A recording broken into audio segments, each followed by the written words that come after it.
Pemeriksaan terhadap mantan Mendikbudristek Nadiem Makarim diyakini bakal menentukan kelanjutan dari pengusutan perkara dugaan korupsi pengadaan laptop senilai 9,9 triliun rupiah. Pasalnya, Nadiem diketahui berperan besar dalam pengadaan Chromebook yang terjadi pada kurun waktu 2019 hingga 2022.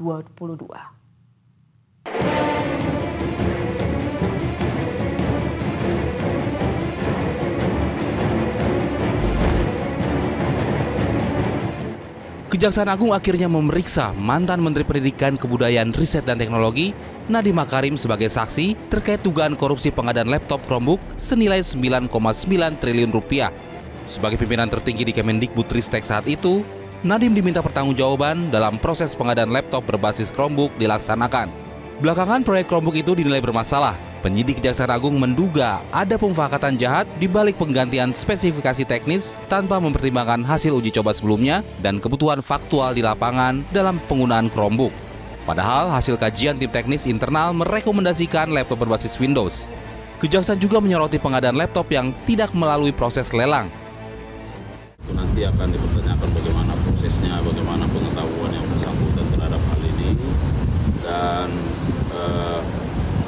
tentu kita melihat apakah ada peran bersangkutan terkait dengan proses maupun pelaksanaan dari pengadaan, karena bagaimanapun bahwa sebagai pimpinan tertinggi di lembaga, saya kira sangat penting didengar keterangannya, apalagi kan menyangkut masalah anggaran yang tidak kecil, 9,9 triliun, sehingga sangat beralasan bagi penyidik untuk meminta dan menghadirkan yang bersangkutan untuk diperiksa sebagai saksi.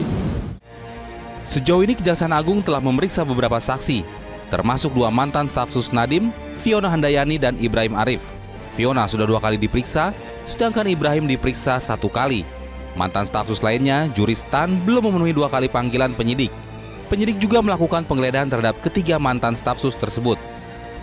Klien kami, Ibu Fiona, ini ya seperti kalian ketahui bersama, dia tetap semangat untuk menyampaikan informasi yang dibutuhkan. Selagi dibutuhkan informasi itu, dia tetap sampaikan. Tidak ada yang ditutupin, tidak ada yang dihalang-halangi. Gitu. Selalu kooperatif. Pun tadi ya diperlihatkan isi chat, isi grup gitu. Jadi nggak ada, hanya pembahasannya di situ aja, nggak dijelaskan apa-apa aja secara detail. Tapi diambil laptop, diambil HP, diambil dokumen gitu.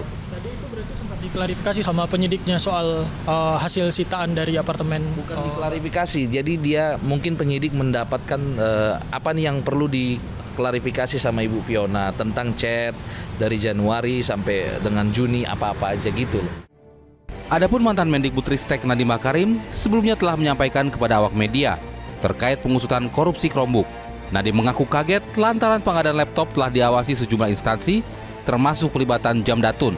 Nadiem juga mengklaim proyek Chromebook dilakukan sesuai prosedur. Mengundang Jamdatun, mengundang Kejaksaan untuk mengawal dan mendampingi proses ini agar proses ini terjadi secara aman dan semua peraturan telah terpenuhi. Di luar itu pun kami Kemendikbudristek melakukan konsultasi kepada KPPU untuk memastikan bahwa tidak ada unsur monopoli di dalam proses pengadaan ini.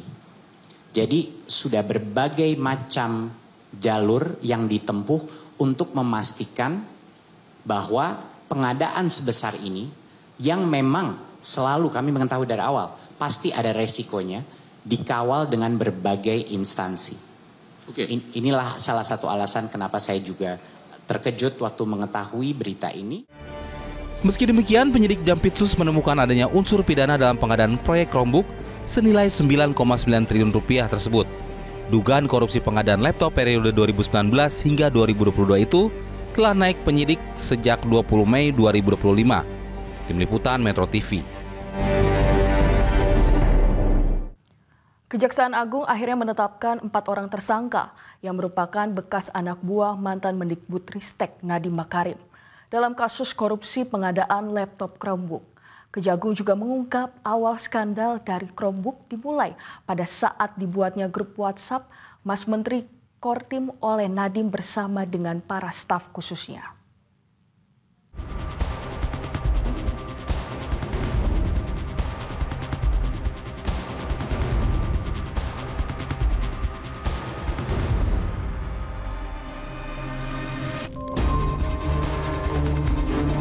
Kasus korupsi pengadaan laptop Chromebook memasuki babak baru usai disidik sejak 20 Mei lalu. Sebanyak 4 orang ditetapkan sebagai tersangka oleh penyidik Jampitsus Kejaksaan Agung. Mereka yakni ex-Stafsus Nadiem Juristan, konsultan teknologi di Kemendikbudristek Ibrahim Arif, Direktur Sekolah Dasar 2020-2021 Dikbudristek Sri Wahyuningsih, serta Direktur SMP sekaligus kuasa pengguna anggaran Multasyar. Keempat tersangka diduga telah bersekongkol dan melakukan pemufakatan jahat dalam pengadaan laptop berbasis Chromebook di Kemendikbudristek tahun 2020 hingga 2022. Penunjukan sistem operasi Chrome itu dilakukan sebelum Nadiem resmi menjabat sebagai menteri. Para tersangka juga mengarahkan tim teknis kajian teknologi informasi dan komunikasi untuk memilih vendor penyedia laptop Chromebook. Akibat perbuatan tersebut, negara mengalami kerugian sekitar 1.980 miliar rupiah. Kemudian terhadap keempat orang tersebut, berdasarkan alat bukti yang cukup, maka pada malam hari ini penyidik menetapkan yang bersangkutan sebagai tersangka. Tak hanya itu, Kejaksaan Agung juga mengungkap awal mula dugaan korupsi saat grup WhatsApp bernama Mas Menteri Kortim dibuat Agustus 2019 oleh Nadiem Makarim bersama para stafsus. Grup itu dibuat untuk membahas rencana pengadaan laptop Chromebook sebagai bagian dari program digitalisasi pendidikan. Pada 6 Mei 2020, dalam rapat daring yang dipimpin oleh Nadiem, mantan Mendikbudristek itu memerintahkan agar pengadaan laptop Chromebook periode 2020-2022 segera dilaksanakan, meski saat itu pengadaan belum berjalan. Pada bulan Agustus 2019, bersama-sama dengan NAM, Fiona membentuk grup WhatsApp bernama Mas Menteri Kortim yang sudah membahas mengenai rencana pengadaan program digitalisasi pendidikan di Kemendikbudristek. Dan apabila nanti 6 diangkat sebagai Menteri Kemendikbudristek pada tanggal 6 Mei 2020, JS bersama dengan SW, bersama dengan MUL, kemudian IBAM, dalam rapat Zoom meeting yang dipimpin secara langsung oleh NAM, yang dalam rapat Zoom meeting tersebut NAM memerintahkan laksanakan pengadaan TIK atau TIK tahun 2020 sampai dengan tahun 2022 dengan menggunakan Chrome OS dari Google, sedangkan saat itu pengadaan belum dilaksanakan. Setelah penetapan tersangka, Kejaksaan Agung langsung menahan Sri Wahyuningsih dan Multasyar ke Rutan Salemba Cabang Kejaksaan Agung. Sementara Juristan belum ditahan karena masih berada di luar negeri, sedangkan Ibrahim Arif hanya dikenai tahanan kota karena menderita gangguan jantung kronis. Tim Liputan Metro TV.